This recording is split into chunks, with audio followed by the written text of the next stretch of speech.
Bonjour à tous, je continue à vous partager des extraits du livre du cardinal Ratzinger, Foi chrétienne hier et aujourd'hui. 1. Se réclamant du message d'amour du Nouveau Testament, une tendance se fait jour de plus en plus qui voudrait réduire totalement le culte chrétien à l'amour fraternel, à la solidarité humaine, et qui ne veut plus admettre aucun amour ou culte direct de Dieu. L'on n'accepte plus que la ligne horizontale et l'on refuse la ligne verticale de la relation directe à Dieu. En partant de ce que nous avons dit, on n'aura sans doute pas de mal à voir pourquoi cette conception, qui paraît à première vue si sympathique, passe en fait à côté non seulement de la réalité chrétienne, mais encore de la véritable réalité humaine. Un amour fraternel qui voudrait se suffire à lui-même serait en fin de compte de l'égoïsme, de l'affirmation de soi sous sa forme extrême. Il refuse ces possibilités ultimes d'ouverture, de détachement, de désintéressement, s'il n'accepte pas que cet amour a lui-même besoin d'être racheté par celui qui seul a réellement assez aimé. En dépit des meilleures intentions, il fait finalement du tort au prochain et à lui-même, car l'homme ne trouve pas son accomplissement dans les simples relations de la solidarité humaine. Il ne le trouve que dans la communion de l'amour désintéressé pour Dieu même. La gratuité de la simple adoration constitue la plus haute possibilité de l'homme.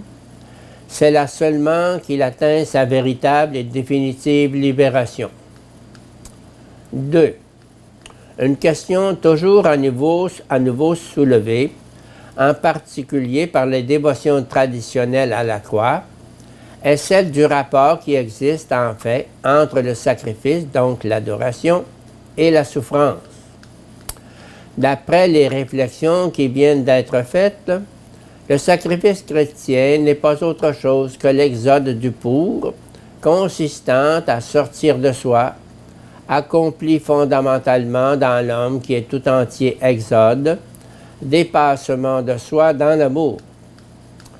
Le principe constitutif du culte chrétien est donc ce mouvement d'exode avec son orientation double et unique à la fois vers Dieu et vers le prochain. En introduisant l'être de l'homme auprès de Dieu, le Christ l'introduit à son salut.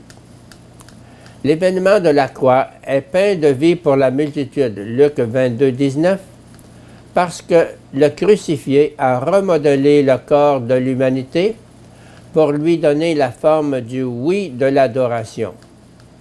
Il est pleinement anthropocentrique, pleinement ordonné à l'homme, parce qu'il a été radicalement théocentrique, en livrant le moi et de ce fait l'être de l'homme à Dieu.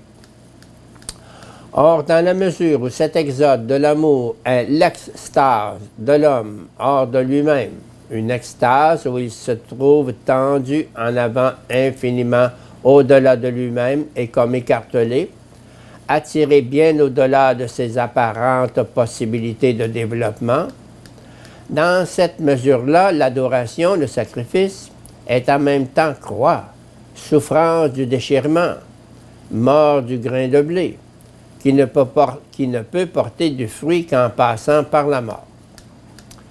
Mais l'on voit en même temps par là que cet élément de la souffrance est secondaire et découle d'une réalité première qui seule lui donne un sens. Le principe constitutif du sacrifice n'est pas la destruction, mais l'amour.